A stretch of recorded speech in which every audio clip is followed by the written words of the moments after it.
Olu lusasazo ngqo lweendaba eStudio 9 kukomkhulu le-SABC e-Auckland Park eRhawutini nazi eziphambili.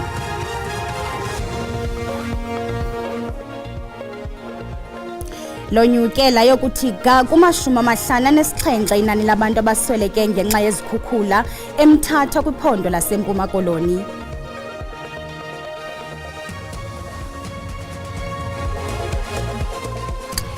Unike ingxelo ngemiba ebixovula kwintlanganiso yekhabhinethi ebibanjwe izolo umphathiswa kwiofisi yobongameli uKhumbudzo Ntshabeni namhlanje.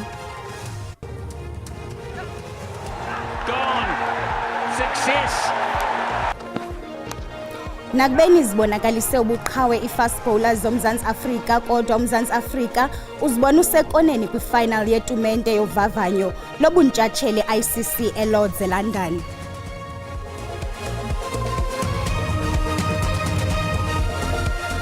Kwatani Mzikantuna namhlanje livunyiwe idinga sikuphakela indaba kweli jelo singaphosanga amaseko masinirhabulise kwibhekile yasemini nje.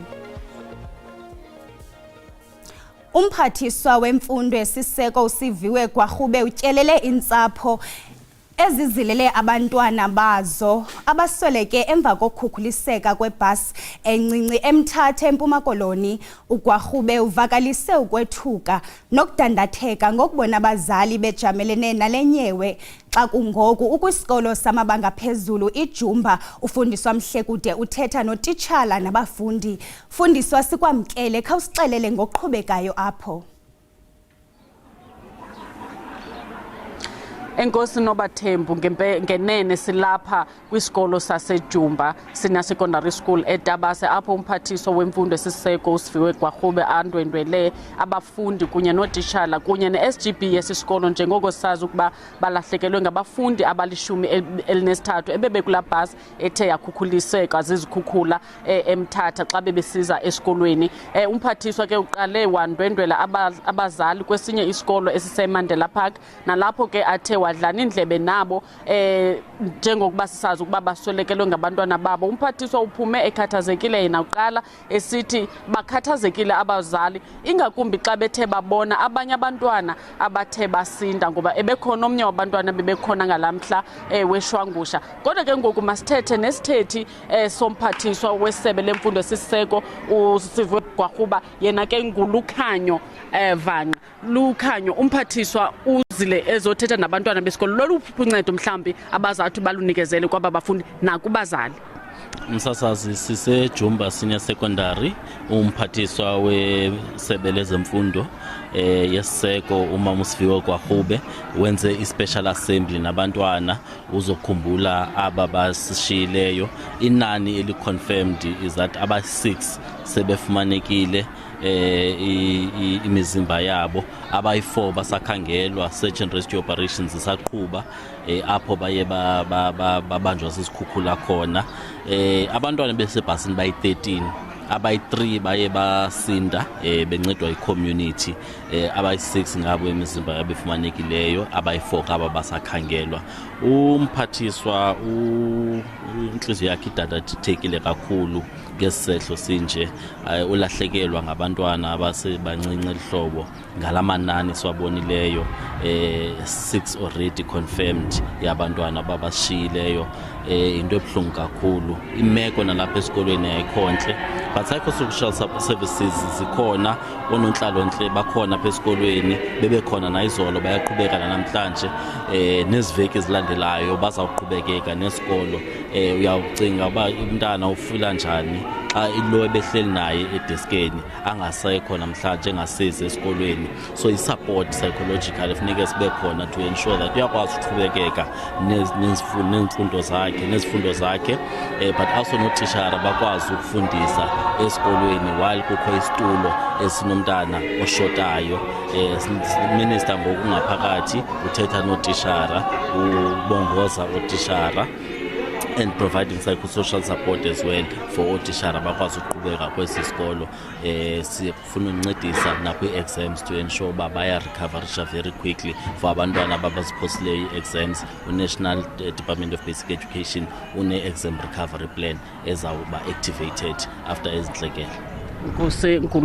Khanyo vanqa lowo sisithethi somphathiswa wemfundo esiseko uSiviwe Gwarube. Kanti ke uyawukhumbula ukuba abafundi abathe basweleka qinisekiswa ukuba baswelekile sele bebathandathu, ngoku abane basakhangelwa. Masibuyisele intambo kwigumbi lendaba. Sibambe ngazibini kwefundiswa.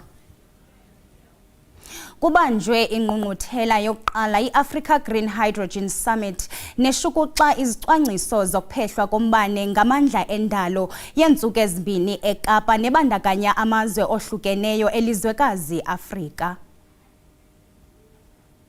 Abaphathiswa bezamandla kwilizwekazi iAfrika, abaqulunqi bemigaqo nkqubo, abatyala imali nababandakanyekayo kwezobuchwepheshe bangqubanisa intloko ukuqala namhlanje ukuya ngomso ukuxoxa ngezicwangciso zokuphehlwa ngendlela ecocekileyo nesisigxina kombane ngezixhobo zamandla indalo. Oku kwingqungquthela yokuqala ebizwa njenge-Africa Green Hydrogen Summit. Kambe ke umphathiswa weli wombane nezamandla uGqirha Kgosientsho Ramokgopa ukhankanye ukuba iAfrika inomthamo omyinge ka-60% wokuphehlwa kombane ngamandla elanga kwihlabathi jikelele, kodwa ngumyinge ka-1% kuphela wotyalo-mali olukweli candelo, esithi ilizwekazi limele ukunyusa umxakatho.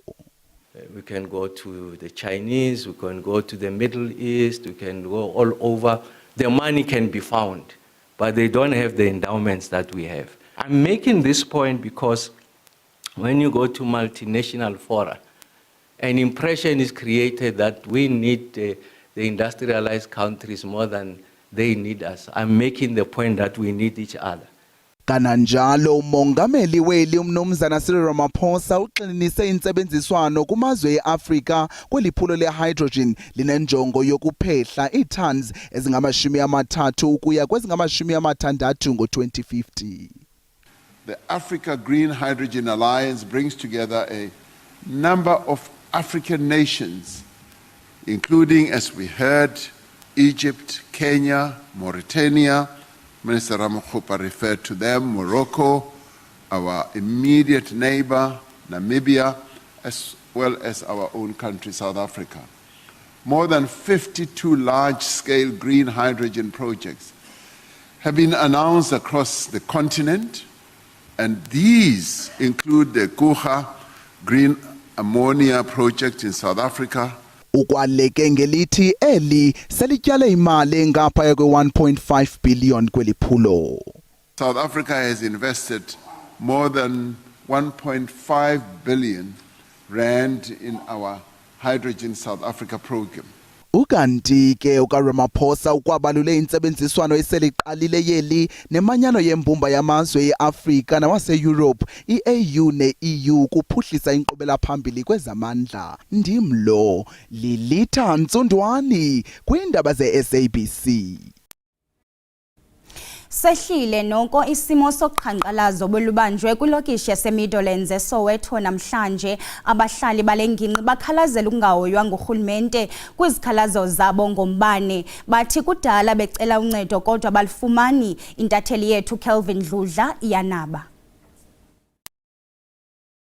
Soweto la eMeadowlands njengoba ke izakhamuzi zakhona zike zavuka umbhejazana zakwethu zifuna ke ugesi esikhungweni ke esiphehla ugesi kulelizwe Eskom. Zithi izakhamuzi sekuphele amasonto abalelwa kwamathathu zingenawo ugesi. Sike saxoxisana nazo ngaphambilini kanti kugcine kufika ke amaphoyisa ezozama ukudambisa isimo.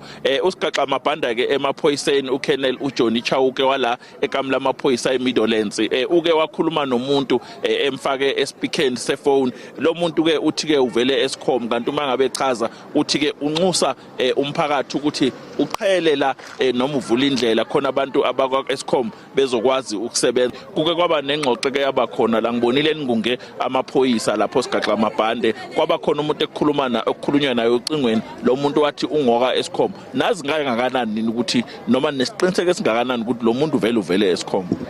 Hey mina angikho sure but ngiba nethemba ngoba bekuno Colonel Chauke akhuluma naye asitshela ukuthi si clean up itrati masiqeda clean up itrati bazosilungisela because lento le is only ayendluli ne-hour ukuthi bangasilungisela yona. Uma ngabe ukuthi kuze kushaya u5 kuze kuba kusasa ke kungalungi nenza njani ke? Qhubeka njengoba silinde bona beze bazoyilungisa if abayilungisi iyaqhubeka. Okay, siyabonga mama. Ngoba angithi the only language abayi-understandayo leyo ukuthi sishisa so sizobalinda. Igama lami nguCalvin wakwaDludla endabeni ze-SABC ngibika ngise-Middlelands eSoweto. Umphathiswa kwi-ofisi yobongameli uKhumbuzo Ntshabeni ubambe inkomfa namajele endaba malunga neziphumo zenhlanganiso yeKhabhinethi ebibanjwe izolo. Umphathiswa unyathele kwimiba yeliqela eshukuxwe iKhabhinethi kuquka intlekele edalwe imozulu embi edlule nemiphefumlo kwezintsuku ezidlulileyo, uhlumo loqoqosho, imveliso nemo yentlalo. On farm matters, the crime statistics indicates that attacks based on commercial farms, whereas in principle, government does not categorize South Africans in terms of race. In light of recent misinformation, the following are the statistics. Of the farm owners killed, both, two of them were African. Of the farm workers killed, both, two of them were Africans. And of the 5 farm managers killed, 1 was African, dismantling the misinformation that there's a targeted attack on white commercial farmers or white farmers in general. Cabinet furthermore welcomed the guilty plea entered into by one of the hitmen responsible for the July 2017 killing of former African National Congress Youth League Secretary General and a councillor in KZN, Comrade Cindy Somagaqa. Cabinet takes political killings more seriously, more so because the victims of those are people who are committed to the fight against corruption. Government is coordinating rescue and support operations through both the National and Provincial Disaster Management Center as coordinated by the IMC on disaster management. Emergency teams have also been deployed from Gqeberha, East London, and Chris Hani districts to the affected areas to support local first responders. Cabinet cautions everyone to be vigilant over the next few days due to the expected weather conditions in most parts of the country. This could include drops in temperature, snowfall, strong winds.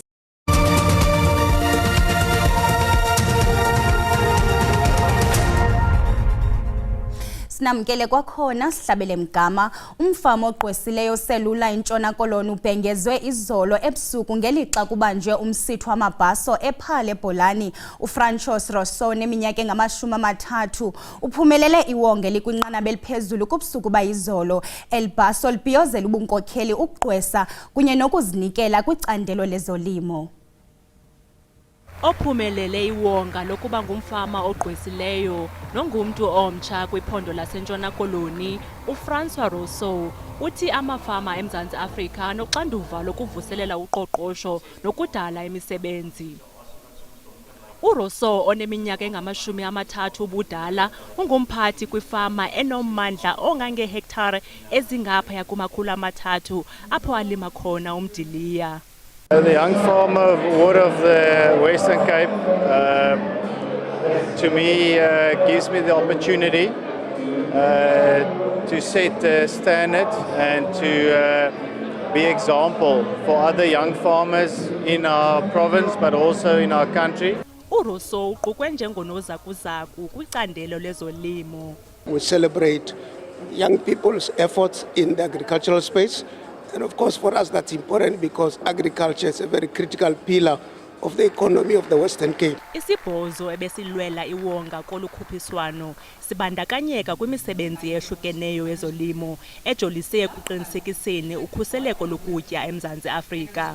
With Agri South Africa together, Toyota South Africa believe in our farmers and we want to give honor to our farmers for what they do in our economy and the fact that they put food on our table. Loka Rousseau uza kumela iphondo lentshona koloni kukhuphiswano oluquka abalimi abatsha kwilizwe liphela ekupheleni kwalonyaka. Isebe lohulumende obambiswano nelezokuhlaliswa koluntu nemicimbi yemvelo eLimpopo lithi inkqubo entsha yokuhlola ingcibi indlela yokuqinisekisa ukuba akukho nabani na ophulukana nobomi bakhe ngelixesha lolwaluko. Ixesha lolwaluko sele liqalile kwaye kulindeleke amawaka-waka abakhwetha abaza kungena kwizikolo zolwaluko ezisemthethweni. Zezisemthethweni kuphela izikolo ezivumelekileyo ukuba zisebenze nezihloliweyo kwaye oko kuquka ukuhlolwa koogqirha, iingcibi kunye neempepha zokusebenza ezingqina ukuba zange babanjwa. A total of 529 of applications were approved by the Provincial Initiation Coordinating Committee. This comprises of 322 and 208 schools for males and females respectively. Bathathwa abakhwetha ababhubhileyo eLimpopo ngonyaka ka-2024 ukanti kwesinye isiganeko omnye wabakhwetha obhubhileyo wayenesifuba, nto leyo ingcibi ezasilelayo ukuyihlola kwincwadi zakhe zengulo. This happened in Mopani, Sekhukhune and Wembe, who all recorded one death each.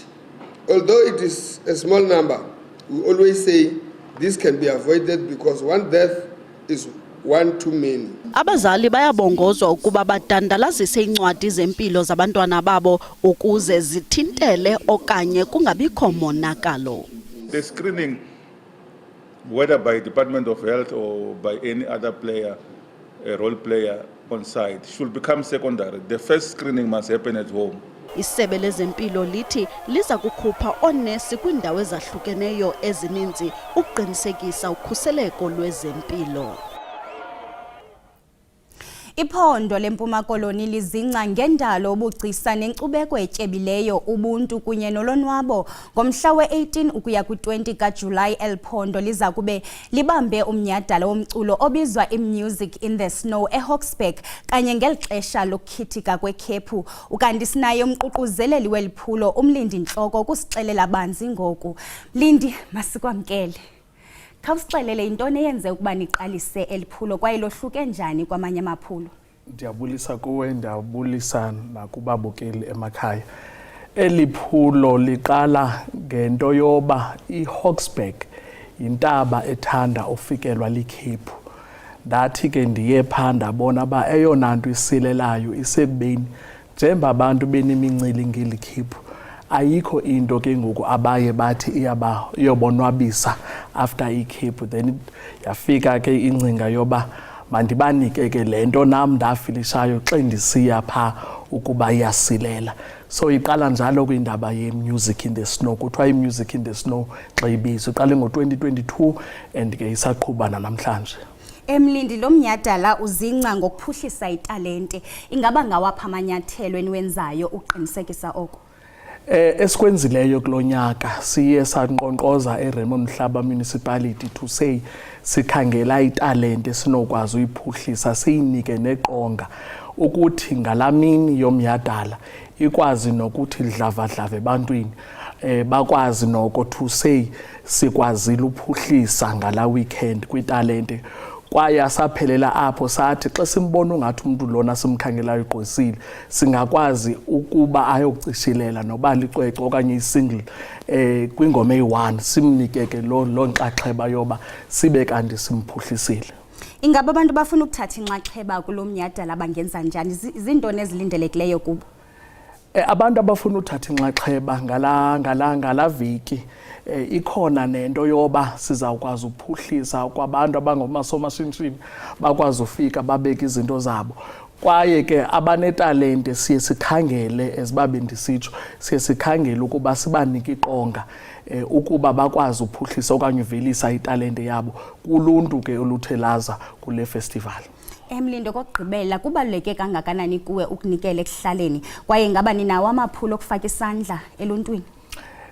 Into esiyenzileyo kulonyaka siye sadibana neNelson Mandela Museum sathi ngala veki before i-18 sifuna uthatha i-14 uyotsho kwi-18 sisenza ke into yoba siphuhlise abantu career expo sinika abantwana abancinci into yoba bakwazi ukhetha i-subjects ezi-right xa begqibile ugrade 12 which is i-career ezi-right. Saphinda ke sathi ugovernment makaye eRaymond Mhlaba ukuba abantu abangakwaziyo i-home affairs, abantu abangakwaziyo kwa-social development, abantu abangakwaziyo ezikliniki bafike phaa bagxile ukuze laa veki kaTata uMandela ingabi yonto ye-67 minutes ibe yinto yeveki esiyithatha iveki yonke. So senze njalo ke ukuba nokupha abantu i-food parcels and many other things. So siphuhlisa njalo kwa indawo yaseRaymond Mhlaba. Sibambe ngazibini kwezindindi.